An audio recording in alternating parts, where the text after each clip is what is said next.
नमस्कार दोस्तों, यीशु मसीह के नाम में आप सभी को जय यीशु एवं जय मसीह की। प्यारे दोस्तों, आप लोग कैसे हैं?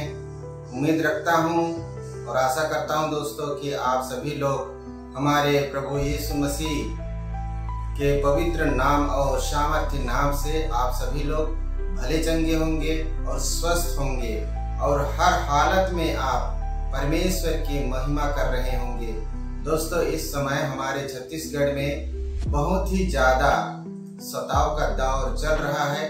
फिर भी मैं उम्मीद करता हूं कि आप लोग जहां कहीं भी हैं, अपने घर से अपने परिवार के साथ परमेश्वर की महिमा और स्तुति कर रहे हैं, उनके पवित्र सुसमाचार को जन जन तक पहुंचा रहे हैं। चाहे वो हमारे क्रिश्चियन फोरम से हमारे पन्ना लाल जी हों या और भी जितने भी हमारे सोशल मीडिया में जितने भी विश्वासी भाई लोग काम कर रहे हैं, वे लोग हर तरह का जो वीडियो होता है जहां पर हमारे इस बेरोजगार दल के लोग जहां पर हमारे यीशु मसीह के नाम से सताव करते हैं, वहां का वीडियो सब अपलोड करते हैं दोस्तों। लेकिन मैं वैसे वाला वीडियो अपलोड नहीं करता हूं, क्योंकि सबके सब यदि वही काम करते रहें तो परमेश्वर की महिमा को हम कैसे एक दूसरे तक पहुंचा सकते हैं। लेकिन ये भी जरूरी है कि हमारे कलीसिया में, हमारे परिवार में किस तरह से इस समय वातावरण बना हुआ है, उसकी जानकारी भी रखना अति आवश्यक है। इसलिए मैं उन सारे यूट्यूबर्स को भी बहुत बहुत धन्यवाद देता हूँ, सारे हृदय से धन्यवाद देता हूँ, क्योंकि उनके वीडियो के माध्यम से हम लोग हर हमेशा सचेत और सुरक्षित रहते हैं। तो प्यारे दोस्तों, मैंने जो पिछले वीडियो में सवाल पूछा था, मैंने उसी सवालों का उत्तर लेकर आप लोगों के सम्मुख उपस्थित हूँ। तो प्यारे मसीही भाई और बहनों, यदि आप लोगों ने उत्तर नहीं दिया है और आप यदि उत्तर जानते हैं तो आप लोग कमेंट करके जरूर बताइए। और जहां पर मैं गलत होऊंगा दोस्तों, वहां पर आप लोग स्वयं कमेंट करके मुझे उत्तर बताइए, ताकि मुझे भी सही जानकारी रहे और मैं भी आप लोगों के साथ विश्वास में आगे बढ़ता रहूं।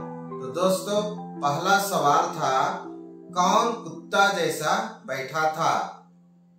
प्यारे मसीह भाई और बहनों, हम सभी लोग शाद्रक, मेशक, अबेदनगो को जानते हैं, यानी कि दानियल को जानते हैं। जब उन्होंने उस विशाल मूर्ति का पूजन नहीं किया, तब राजा ने उन्हें शेर के गड्ढे में डाल दिया था और नबी दानियल ने उस शेर की मांद में प्रार्थना किया। तब परमेश्वर ने स्वर्गदूत भेजकर उनके मुंह को बंद कर दिया था और शेर लोग जाना माना पालतू कुत्ते की जैसा नबी दानियल के सामने में बैठा हुआ था। इसलिए कहा जाता है, बघवा बैठे रहीस कुकुर समान, यानी कि शेर कुत्ते के समान चुपचाप बैठा था। यह परमेश्वर की महिमा है। दूसरा सवाल था, राजा हिजकिय्याह की उम्र कितनी बढ़ाई गई थी?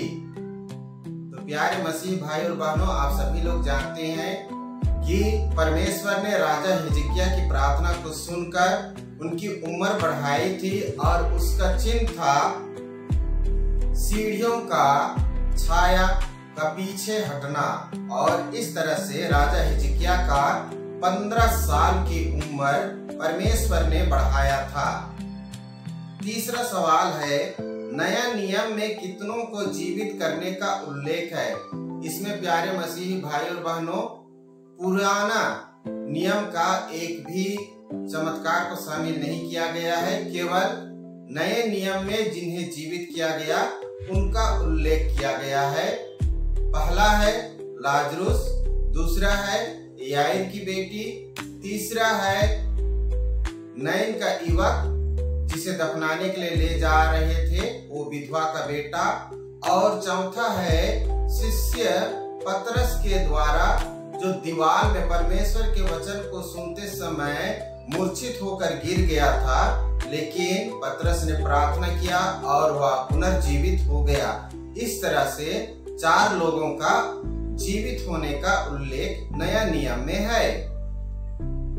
चौथा सवाल है, मिस्र देश से निकलते समय कितने इस्राएली प्रजा थे? तो प्यारे मसीही भाई और बहनों, इस्राएली प्रजाओं की जो संख्या थी वो 4 लाख थी, जो आगे चलकर 40 वर्षों तक मरुस्थल में भटकते हुए 40 लाख पहुंच गए। चौथा सवाल है, नियोग विधि क्या है? प्यारे मसीह भाई और बहनों, इसे बहुत लोग नहीं जानते हैं और शायद हमें लगेगा कि यह जो नियम है यह गलत है और ये जो नियम किसी भी धर्म ग्रंथ में नहीं है, ना तो गीता में है, ना रामायण में है, ना किसी जो दूसरे धर्मों के जो धर्म ग्रंथ में है। ये नियम किसी में नहीं है, केवल यह नियम हमारे बाइबल में है और आप इसे जो याकूब के वंश है उस अध्याय में इसे आप पढ़ सकते हैं और इसका उत्तर यह होगा कि जब 2 भाई हैं और दोनों भाई शादी करते हैं परंतु बड़ा भाई की मृत्यु हो जाती है, वो भी बिना बच्चा पैदा किए, बिना संतान पैदा किए, तब छोटे भाई अपनी बड़ी भाभी के साथ संपर्क करके या उनके साथ शारीरिक संबंध बना के बड़े भाई की परिवार के लिए या उनके वंश को बढ़ाने के लिए अपनी भाभी के साथ बच्चा पैदा करता है और उसमें छोटे भाई का नाम नहीं होता परंतु उसमें बड़े भाई का ही नाम जोड़ा जाता है, चाहे उसकी मृत्यु कितने वर्ष भी पहले क्यों न हुई हो। इसे वंश को चलाने के लिए नियोग विधि हमारे पवित्र बाइबल में दिया गया है। छठवां सवाल था, बाइबल में कितने वर्ष बराबर एक दिन माना गया है? इसका उत्तर है 1000 वर्ष बराबर एक दिन। प्यारे मसीही भाई और बहनों, जब इस्राएली प्रजा कनान देश के पास पहुंचे तब मूसा ने 40 लोगों को कनान की जानकारी या टोह लेने के लिए भेजा था। उस समय उन्होंने आकर मूसा नबी के पास झूठ बोला था, इसलिए परमेश्वर ने उन्हें 40 दिन का 40 वर्ष मतलब कि 1000 वर्ष को एक दिन के हिसाब से माना और उन्हें मरुस्थल में 40 वर्षों तक भटकाया था। 7वां सवाल था, आदन वाटिका के 3 बड़े रहस्य उजागर कीजिए। इसका उत्तर है, प्यारे मसीह भाई और बहनों, जैसा बाइबल में लिखा है कि आदन के वाटिका में पूर्व दिशा में भले और बुरे वृक्ष का पेड़ था और पश्चिम की ओर जीवन का वृक्ष था। तीसरा है आदन की वाटिका से नदियों का निकलना। और चौथा है, आदन के वाटिका के पूर्व फाटक में जब आदम और हेवा ने परमेश्वर के विरुद्ध पाप किया तब परमेश्वर ने उन्हें आदन की वाटिका से बाहर निकाल दिया और दोबारा से आदन की वाटिका में कोई प्रवेश ना कर पाए। इसलिए आदन वाटिका के पूर्व फाटक पर परमेश्वर ने जलती हुई तलवार और घूमती हुई तलवार का पहरा रख दिया और पश्चिम फाटक में ज्वालामुखी का बवंडर को पहरेदार के रूप में रख दिया ताकि दोबारा से कोई भी आदन की वाटिका में परमेश्वर की इच्छा के बिना कोई भी प्रवेश ना कर पाए।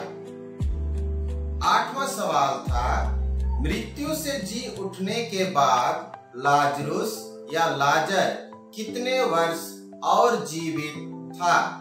तो इसका उत्तर है 18 वर्ष। 9वां सवाल है, यरूशलेम में खजूर की डाली के साथ कितने बार प्रवेश का जिक्र है? तो प्यारे मसीही भाई और बहनों, आप सभी लोग जानते हैं कि जब हमारा यीशु मसीह गधे पे सवार होकर मृत्यु से पहले यरूशलेम में प्रवेश किया, उस समय बड़े उत्साह के साथ उनका खजूर की डाली के साथ में स्वागत किया गया था। लेकिन यह दूसरी बार था। पहली बार नबी नहमिया ने खजूर की डाली के साथ यरूशलेम में प्रवेश किया था और वहां की सारी व्यवस्था को दुरुस्त किया था। 10वां सवाल था, यरूशलेम में प्रवेश करते समय किन्हें देखने के लिए लोगों की भीड़ जमा थी?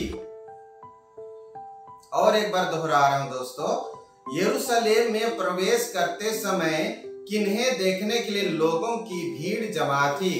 प्यारे मसीही भाई और बहनों, आप सभी लोग कहेंगे कि यीशु मसीह को देखने के लिए लोगों की भीड़ जमा थी। यह अवश्य है। यह बहुत ही उत्साहित करने वाला था कि जिसके बारे में लोगों ने सुन रखा था कि एक ऐसे व्यक्ति है जिनका नाम यीशु है और नाजरेत का रहने वाला बढ़ई का बेटा है। वह मुर्दों को भी जिंदा कर देता है, अंधों को आंख देता है, लंगड़ों को चलाता है, गूंगों को बोलने की सामर्थ देता है, वाणी देता है, दुष्ट आत्माओं को निकालता है। उस व्यक्ति को देखने के लिए हजारों लोगों की भीड़ जमा थी। हालेलुया। लेकिन प्यारे दोस्तों, यहाँ पर और एक भी बात खास थी जिसे यीशु मसीह ने अपने साथ में लिए हुए था, और वह था लाजर। जी हाँ दोस्तों, जिसे लाजरुस या लाजर के नाम से हम लोग जानते थे। यह वही व्यक्ति था जिसे मरने के बाद कब्र में 4 दिन तक रखा गया था और 4 दिन के बाद परमेश्वर ने उसे पुनर्जीवित किया था। तो लोगों में यह कौतूहल का विषय बना हुआ था। आश्चर्यचकित थे कि एक ऐसा व्यक्ति भी इसमें शामिल है जिसकी मृत्यु हो गई थी और वह चौथे दिन जीवित होने के बाद यरूशलेम में प्रवेश कर रहा है। तो मरे हुए व्यक्ति को जीवित रूप में देखने के लिए भी लोगों की उत्साह जो थी ना, चरम सीमा पर थी। और साथ ही साथ लाजरुस को या लाजर को जिसने जिंदा किया है ना, जिसने जीवित किया, वो यीशु भी उनके साथ में था। तो यहाँ पर उनके लिए डबल असमंजस की स्थिति थी कि सामने में वो यीशु है जिसने लाजर को जिंदा किया, और ये जो लाजरुस वो व्यक्ति है जो मर चुका था और चौथे दिन के बाद जीवित होकर वो चल फिर रहा है, बात कर रहा है और अभी साथ में यीशु के साथ प्रवेश कर रहा है। इसी चीज को देखने के लिए लोगों की अत्यधिक भीड़ जमा थी। तो प्यारे मसीही भाई और बहनों, मैं उम्मीद करता हूं कि आप लोगों को जो भी मैंने सवाल पूछा था उस सारे सवालों का जवाब मिल गया होगा और आप लोग संतुष्ट होंगे। यदि आप संतुष्ट नहीं हैं दोस्तों, तो मुझे अवश्य कमेंट कीजिए ताकि मैं आपके